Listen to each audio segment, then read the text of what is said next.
I have wasted over 100 hours in Echoes of Aincrad so that you don't have to. And oh boy, do I have quite a bit to talk about this. But first, let's start back at the very beginning of when this game had gone announced. Also when the IGN video of gameplay was out.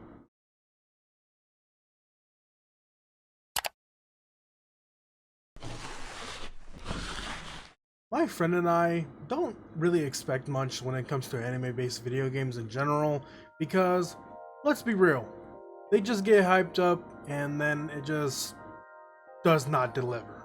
Now, fighting games can be a whole nother story, but I hate fighting games personally, and this video is not a fighting game, so we'll save that talk for another day.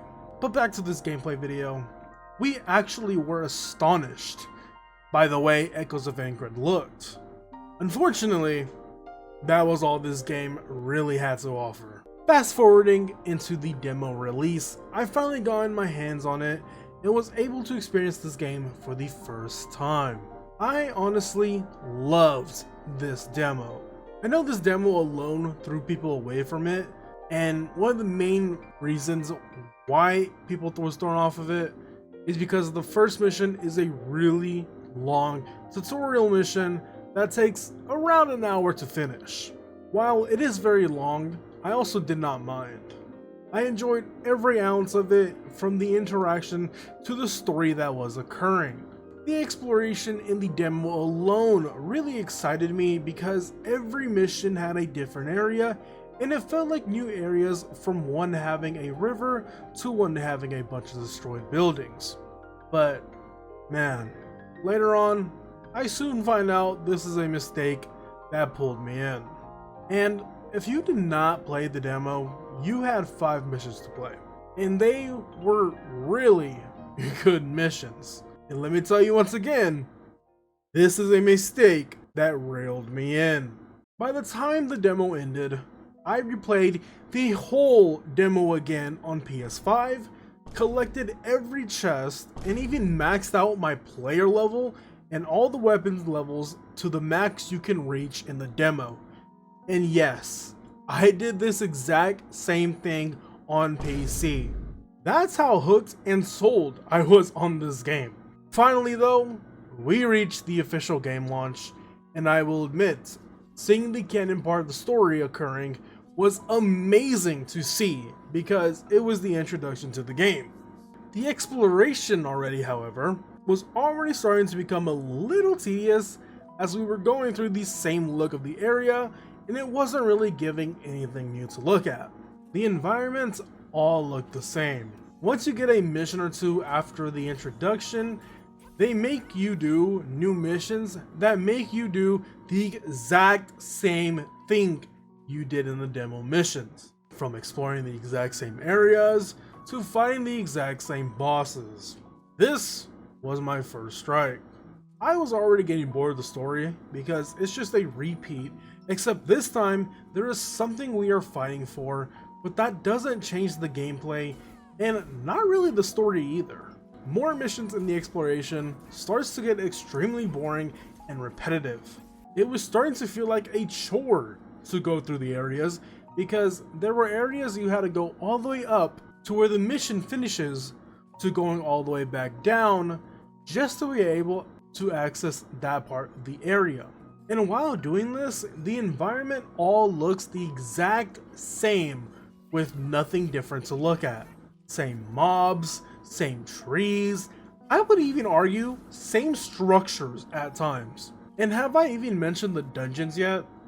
All the dungeons for floor 1 all use the exact same layout, whether it's moving one cube of the dungeon to the right side instead of the left, or just all of it being the flat out same as the dungeon previously. This game is a reuse asset fest. Let's skip some more time and we reach the labyrinth to get to the floor 1 boss fight. Finally, something new to look at. The labyrinth looked stunning, but that was unfortunately a short-lasting enjoyment because after going through some areas of the labyrinth, it started to feel like a redesign of a dungeon and adding a stairwell and calling it a day. And to finalize that, they reused layouts. Once I finished an area of the labyrinth, I went to the next area after doing the boss fight, and the chest placements were all the exact same. This left me miserable. I really loved the way the labyrinth looked, but with all the reuse of layouts in the way, I just could not enjoy it. But anyways, finally reaching the floor 1 boss fight, and this is where we're hyped. We get ready as a whole little MMO squad to take down a floor 1 boss. And wait, so we're not even fighting it? Bro, the other people are fighting it, where I'm just fighting the things on the outside. What the? Yeah, we don't even get to fight the boss. You are sitting outside of the fights and killing normal enemies that spawn at the entrance area. And while you're doing this, you just hear dialogue of what's happening. I'm sure you can see it happen in the animation, but I wouldn't be surprised if you couldn't and it was just dialogue. We finally finish it, and before we reach floor 2, we have to do a few more missions, and thus, we finally get a quote-unquote major plot point that is unique to the game's story. Unfortunately, it lands nowhere near. So bad that it gets brushed off after entering floor 2. And this brings me to floor 2. A fresh new environment. And no way, is that new dungeons that actually have different layout looks? Let me state that floor 2 is miles better, even though it's of course a desert look and just orange. However, while you're going through the missions or whatever, they also still do the day and night little change. And honestly, it just looks really beautiful like that too. The structures and the way each area is laid out is just a way cleaner feel to me.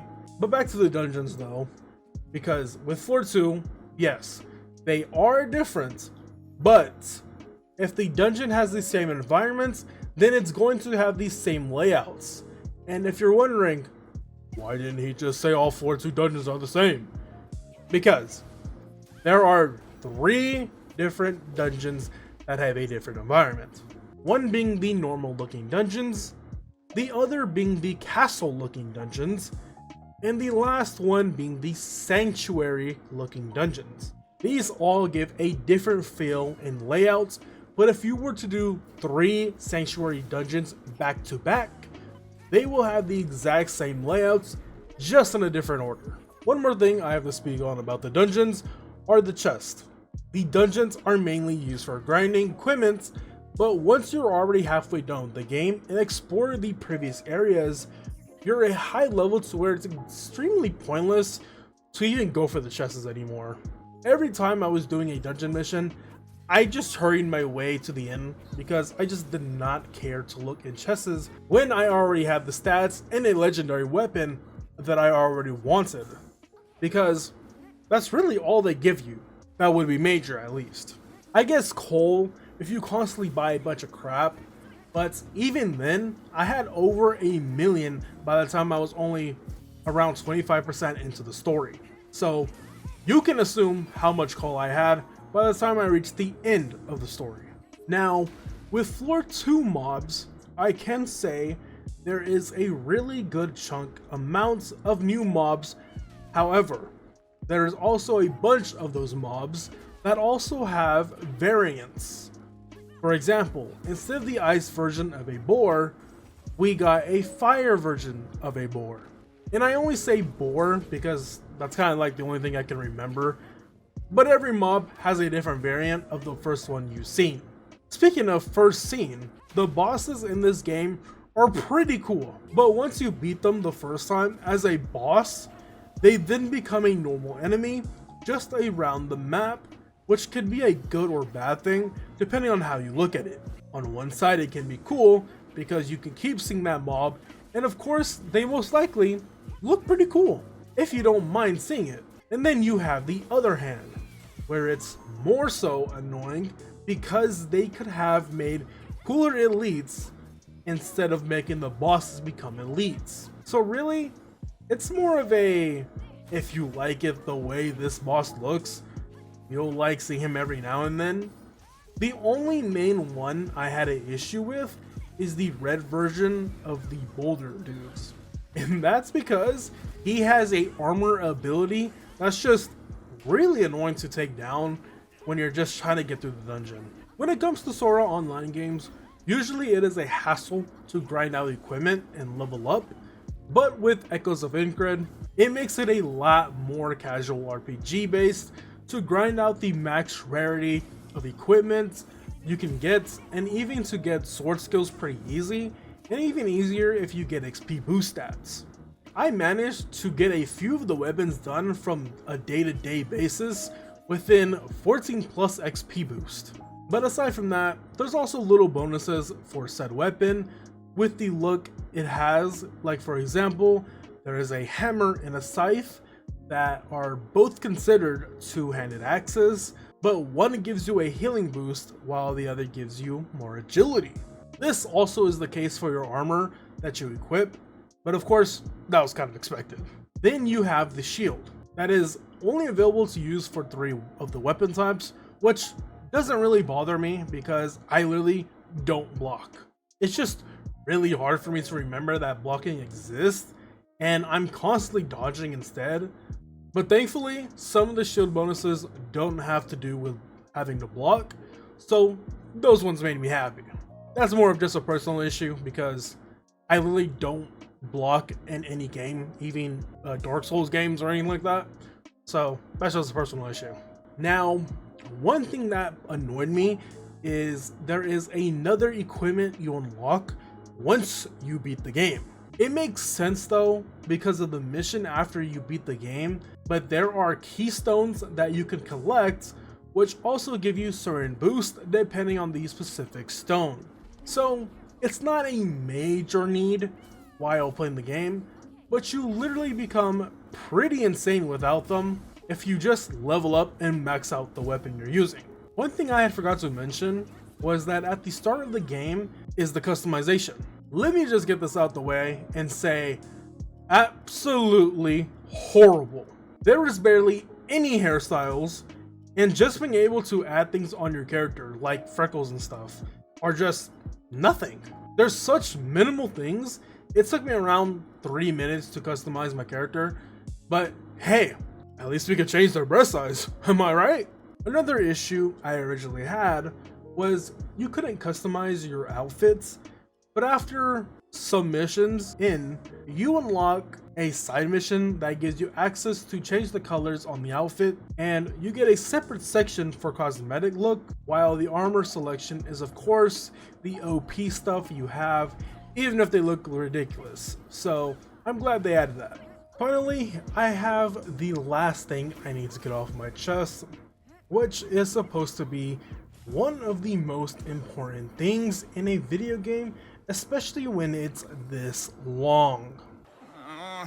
Come on, hurry it up.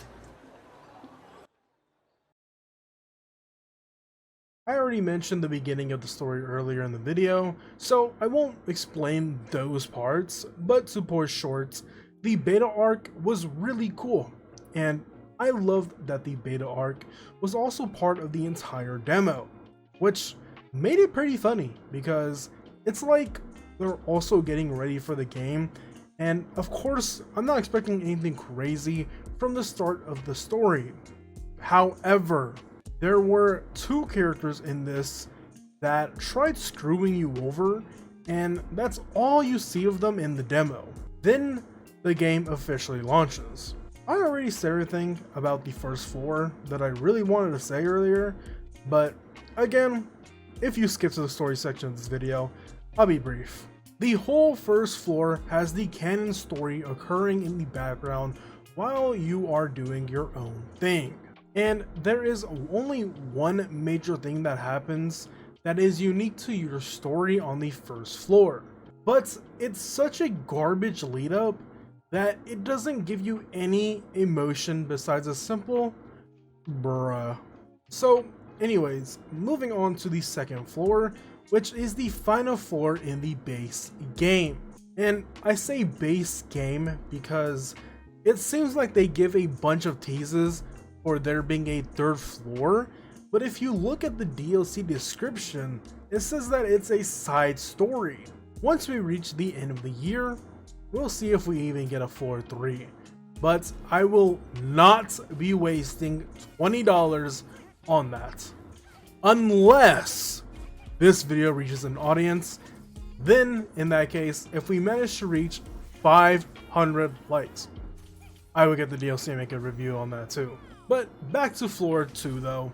There is once again literally nothing major that happens the whole time for the story. Now, if you want, you can argue this with the main plot for this game. While yes, it is interesting, there is no finishing to it. Yeah, once you beat the game, you don't even fight the final boss. That was the whole reasoning behind the story. However, once you finish the game and go back into the game, there is 2 new missions, one giving you all the in-game features, and the second one being, I want to say, the final boss that is supposed to be the reasoning why you even did all this in the first place, but it doesn't say that in the name of the health bar, but Yori says if that's who it is, and considering it's a level 200 boss fight, I'm just going to assume it is, which is fine if they want to do that, but it's the fact that it's more of an optional type thing, because you already beat the game technically. I just have no reasoning for wanting to even grind my player level just to take this boss out. So I looked up a video to see what happens once you beat him, and We did it! We beat it! I can't believe we won! There were a few moments I thought we were done for. I feel like I can achieve anything with you by my side. Thank you for everything. Call on me anytime, okay? yeah, that's it. You get a "we did it" and it ends nothing else for this whole lead up. Still, we don't even see if they managed to get out or anything, so I am still disappointed in this ending regardless. Oh, but wait, it's those 2 characters that we literally never spoke about ever again throughout the entire story that decide to pop up at the end, giving us more lore that there is going to be more to come. I can only assume this has to be the DLC, but again, I do not care. And the fact it's those 2 that were never spoken of aside from the very start to the very end is ridiculous. There is a cutscene of them midway into the story, but it's literally so pointless, I feel, because again, they literally just don't exist in the story. Aside from having to defeat a big bad boss man, there is 3 other things that occur in floor 2, and they aren't ever major. One is you speaking to someone about a mission. Another one is some dude takes an item that was on the floor and becomes friendly, which it totally seemed like he was going to do some sort of betrayal type of thing, or just do pure evil.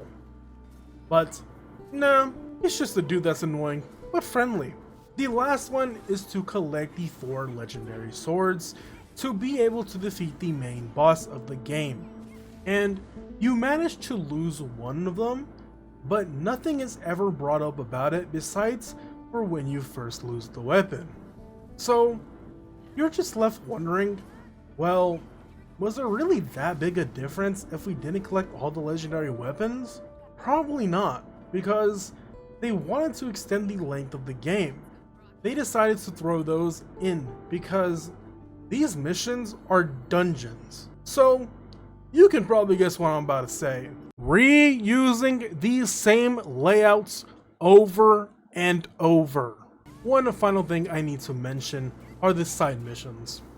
Absolutely pointless side missions. I understand that there's going to be them, especially in an RPG game, but if you're going to use a story of, hey, I don't want to do this, can you do it for me? And I'll give you a reward. Over and over again, just don't give me a cutscene dialogue for it. They have 3 specific side missions, one being the priority main quest, another one being side missions, and there's another one, but it's literally like so irrelevant that it's basically just a normal whatever side mission.